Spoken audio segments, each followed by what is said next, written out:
this video, we're going to take a look at some of the content that you can build and some of the interactions you can have within a NotebookLM. So in the previous video, I showed you how to upload sources. You can add additional sources to your notebook by clicking Add Source. And remember, you can add PDFs, text files, markdowns, audio, items from your Google Drive, links to websites and YouTube videos, and you can even copy and pasted text.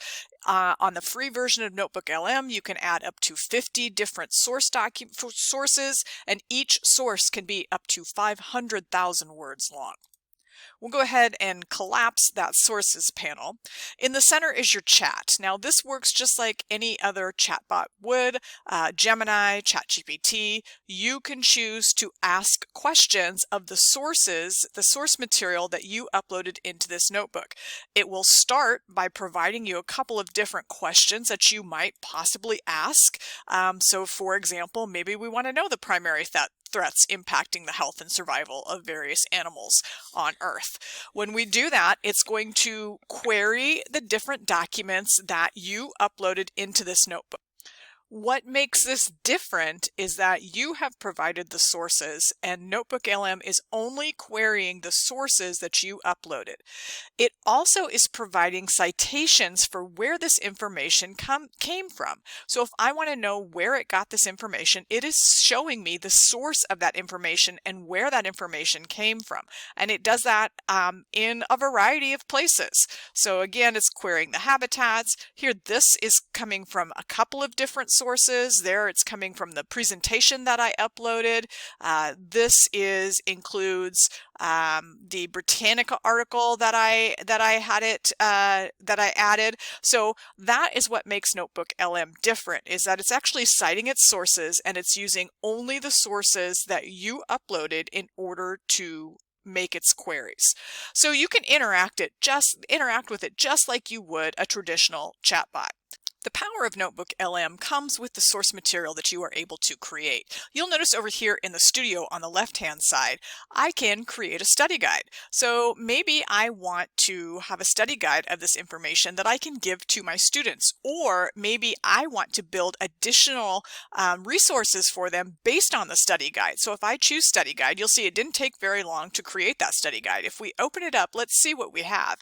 So it gives me some key concepts, some major habitat types, the different types of habitats. It even provides a quiz, some quiz questions with the answer key.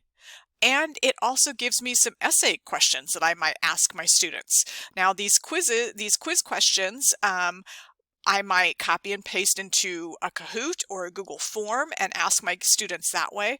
But this study guide could be a really great overview to give my students to help them study for any type of assessment that I might give. You'll also notice that it can create a briefing document. Now this briefing document will go through all of the resources that I've uploaded, and it will generate kind of an high-level overview of all of the documents that were included. And again, as a teacher, if I'm going through and I have a lot of information that I need to synthesize and determine what is the best information to share with my students, this briefing document might make a good option for that. If we go back to the studio, another option that you have is to generate an audio overview. And this will actually create a podcast.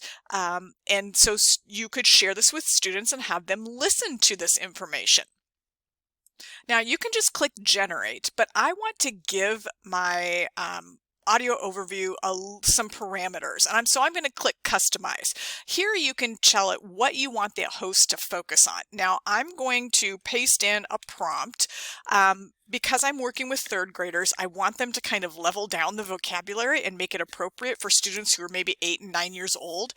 Tell them they've been studying animal habitats, and I want to keep it short. Now, even though I've put keep it short in here, I've noticed that this will not always follow those guidelines. Sometimes you get anywhere between 9 and 20 minutes. It depends on how many resources you upload, but we'll try this, keep it short, and see what happens. We'll click generate. Now it will take a while for this conversation to generate, so you can leave and come back and check to see if your conversation has been generated. Okay, so the podcast is generated. It maybe took 60 seconds, maybe 2 minutes to generate that. And look at this, it did kind of stay within my time frame. So I'm pretty happy about that. So let's take a listen. Let's see what it sounds like. Hey there, explorers. You know how we're always digging into cool stuff, right? Well, today we're going to take a deep dive into something super important, animal habitats. Ooh, habitats. That's right up my alley.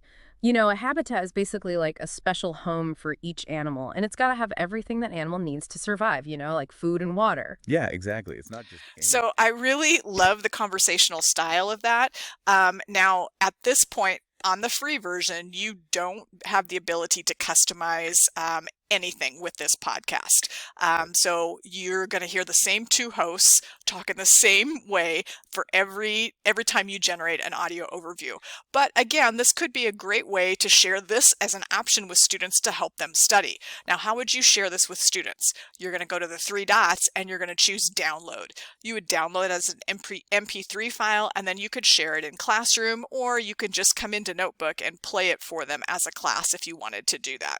So those are some options that you have to create content in the studio in NotebookLM.